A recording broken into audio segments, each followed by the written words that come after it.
Bismillahirrahmanirrahim. Assalamualaikum warahmatullahi wabarakatuh.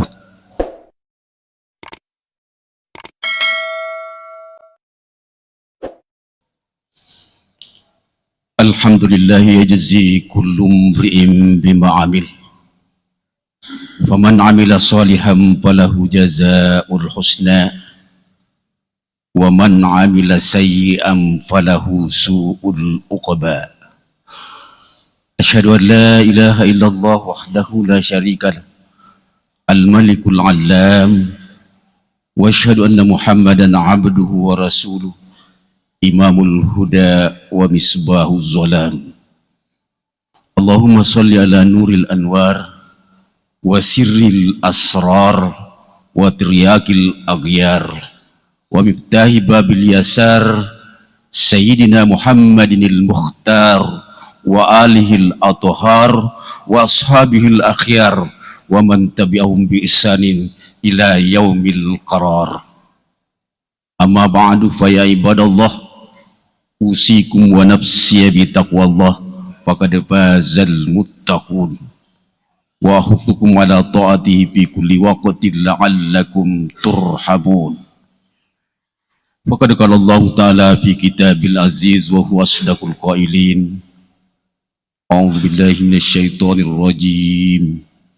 Bismillahirrahmanirrahim.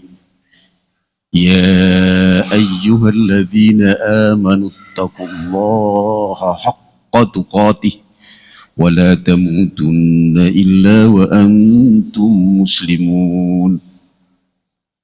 Wa qala aidan Ya ayyuhalladzina amanu taqullaha wal tanzur nafsum ma qaddamat lighad wattaqullaha innallaha khabirum bima ta'malun. Sadaqallahul azim wa ballagha rasulul karim wa nahnu ala dzalika minasy syahidin wasyakirin. Ma'asyiral muslimin rahimakumullah. Tak henti-hentinya kita memanjatkan puji syukur kehadirat Allah Subhanahu wa taala, Tuhan yang senantiasa memberikan kesehatan, kesempatan kepada kita. Kita manfaatkan waktu kita ke tempat yang suci ini di rumah Allah untuk melaksanakan salat Jumat secara berjamaah. Semoga amal ibadah kita diterima di sisinya. Amin. Begitu pula mari kita senantiasa mempersembahkan sebanyak-banyaknya selawat kepada junjungan Nabi besar Muhammad sallallahu alaihi wasallam, Nabi yang menjadi teladan di pentas bumi.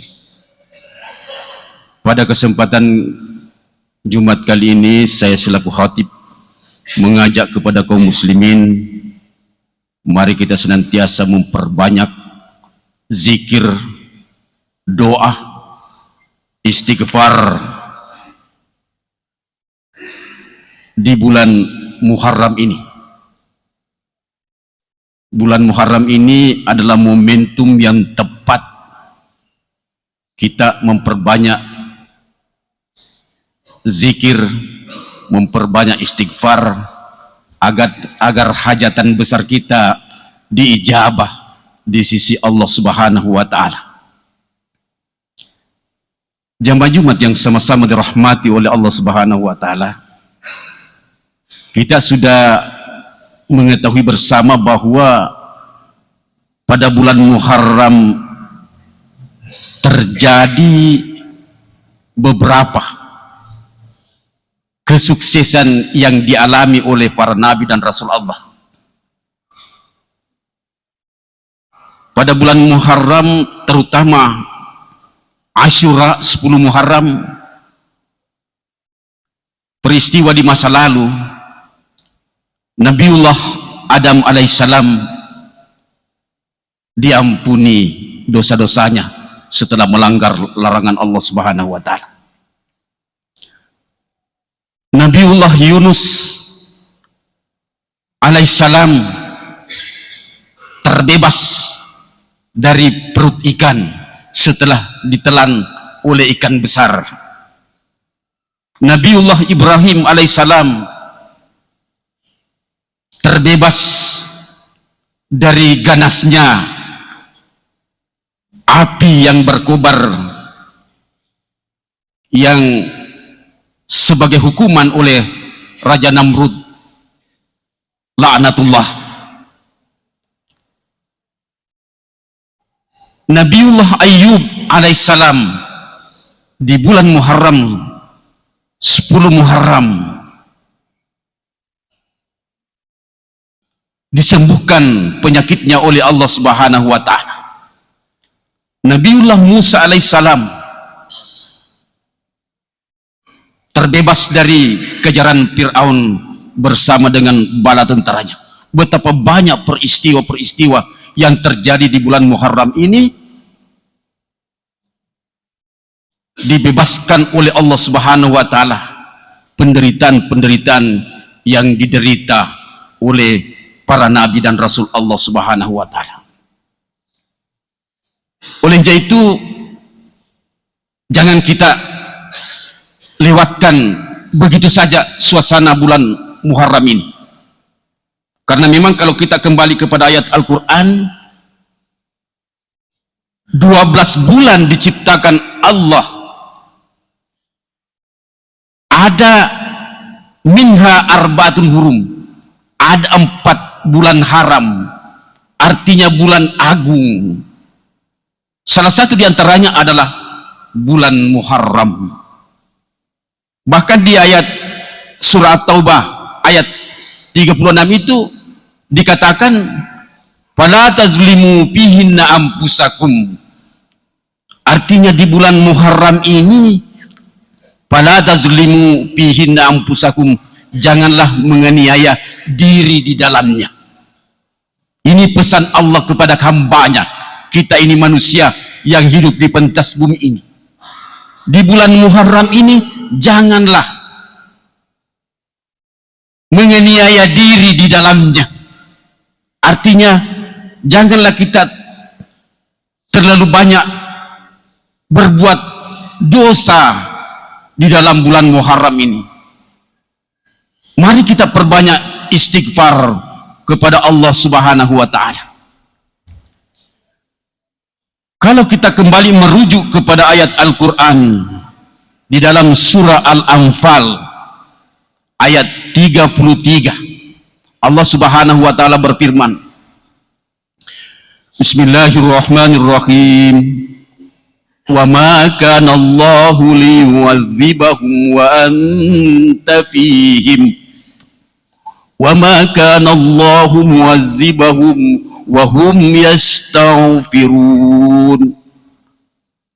Ayat Allah yang mulia ini menjelaskan kepada kita manusia bahwa ada 2 hal menjadi pelindung, pengaman di pentas bumi ini. Ada 2 hal menjadi pelindung, pengaman di pentas bumi ini. Apa yang 2 hal itu? Yang pertama, kehadiran Nabiullah Muhammad sallallahu alaihi wasallam. Kehadiran Rasulullah sallallahu alaihi wasallam adalah menjadi pelindung, pengaman atas azab atau bala bencana yang akan diturunkan Allah Subhanahu wa ta'ala. Rasulullah sallallahu alaihi wasallam dalam satu riwayat di masa hidupnya bahwa bersabda bahwa di dunia ini ada 2 pengaman. Yang pertama, kehadiran saya di tengah-tengah kalian. Allah tidak akan menurunkan bala dan bencananya selama saya masih ada di tengah-tengah kalian. Tetapi setelah aku tiada, kembali dipanggil Allah Subhanahu wa ta'ala, setelah Rasulullah sallallahu alaihi wasallam meninggal, masih tersisa 1 pengaman atau pelindung. Wa ma kana Allahu mu'adzibahum wa hum yastaghfirun. Allah tidak akan menyiksa mereka musyrikin Quraisy selama engkau Muhammad masih berada di tengah-tengah mereka, masih berada di antara mereka. dan Allah tidak akan menyiksa mengazab mereka sedang mereka memohon ampun kepada Allah Subhanahu wa taala. Jadi satu-satunya lagi andalan kita untuk terhindar dari azab Allah Subhanahu wa taala di pentas bumi ini, kita harus banyak beristighfar, memohon ampun kepada Allah Subhanahu wa taala.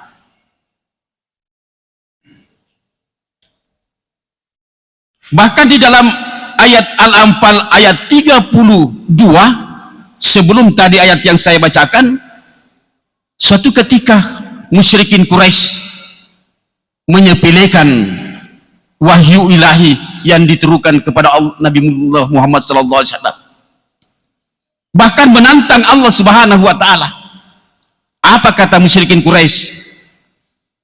Idh qalu Allahumma in kana hadza wal haqqu min indika famtir alaina hijaratan minas samai awitina bi'adzabin alim. Begitu sombongnya, begitu angkuhnya musyrikin Quraisy di hadapan Rasulullah sallallahu alaihi wasallam. Apa artinya tersebut? Ingatlah ketika kaum musyrikin Quraisy berkata, ya Allah, ya Tuhan, kalau ini betul yang hak dari sisimu, maksudnya kalau ini Al-Quran, apa yang diucapkan oleh Nabi Muhammad betul dari sisimu, fa'amtirna alaiha tijaratan minas sama, hujanilah kami batu dengan batu dari langit. Coba sombongnya meminta hujan batu. Hujanilah kami dengan batu, awitina bi'adzabin alim, atau engkau datangkan azab yang pedih kepada kami. Waktu itu Rasulullah sallallahu alaihi wasallam masih berada di tengah-tengah mereka. Wa ma kana Allahu liyu'adzibahum wa anta fihim, firman Allah, Allah sekali-kali tidak akan mengazab, tidak akan menyiksa mereka manusia sementara kamu Muhammad berada di antara mereka. Jadi leluasa dia sombong dan angkuh mengucap, meminta, memohon kepada Tuhan untuk diturunkan hujan batu karena Nabi masih ada di antara mereka. Allah tidak akan mengazab mereka sementara Nabiullah Muhammad berada di antara mereka. Jadi kalau kita sekarang ini kita sombong dan angkuh hamba Allah di pentas bumi ini, apa yang kita andalkan? Satu-satunya yang kita andalkan adalah banyak beristighfar. Masih tersisa satu pengaman, pelindung. Bala bencana Allah tidak akan diturunkan selama masih banyak hamba-hamba yang senantiasa terucap di bibirnya kalimat permohonan ampun, astagfirullah,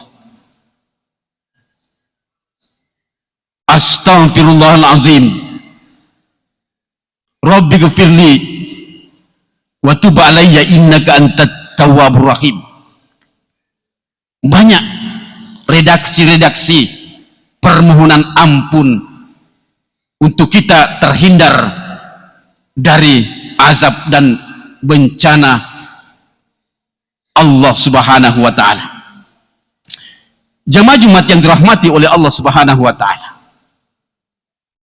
apa khasiat dan manfaat permohonan ampun kepada Allah, istighfar kepada Allah?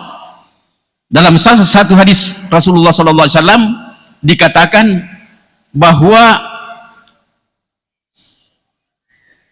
siapa yang senantiasa malazimal istighfar, siapa yang senantiasa melazimkan, membiasakan, mengistiqamahkan beristighfar, memohon ampun kepada Allah, Ja'alallahu, Allah memberikan kepada mereka min kulli dzikin makhraja, dari setiap kesempitan yang mereka alami, kelapangan. Allah memberikan kepada mereka dari setiap kegelisahan yang mereka alami, ketentraman. Wa yarzuquhu min haitsu la yahtasib, dan Allah akan memberikan kepada mereka rezeki yang tidak diduga-duga. Ini 3 poin. Siapa yang senantiasa melazimkan bacaan istighfar, astagfirullah, astagfirullahalazim, Allah akan melepaskan, memberikan jalan keluar kesempitan hidupnya. Allah akan memberikan ketentraman dalam kesengsaraan hidupnya, dan Allah akan memberikan rezeki yang tidak terduga-duga. Jemaah Jumat yang dirahmati oleh Allah Subhanahu wa taala, oleh karenanya mari kita senantiasa jangan terlena, apalagi di bulan Muharram ini. Kita perbanyak membaca istighfar agar hajatan besar kita, apapun hajatan kita, cita-cita kita, insya Allah manakala kita tunjang dengan bacaan-bacaan zikir, taubat kepada Allah, istighfar kepada Allah, akan diijabah, didengar oleh Allah Subhanahu wa taala.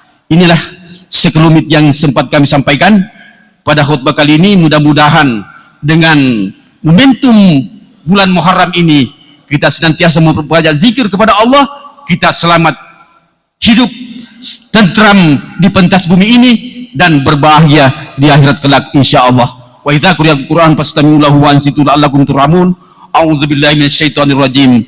Bismillahirrahmanirrahim. Yudkhilu man yasha'u fi rahmati wadh-dhalimina a'adda lahum adzaban alima. Barakallahu li wa lakum fil Qur'anil azim wa nafa'ani wa iyyakum bima fihi minal ayati wadh-dhikril hakim wa taqabbala minni wa minkum tilawatahu innahu was-samiul alim. Aqulu qawli hadza wa astaghfirullahal azim li wa lakum wa lisa'il muslimin fastaghfiruhu innahu huwal ghafurur rahim.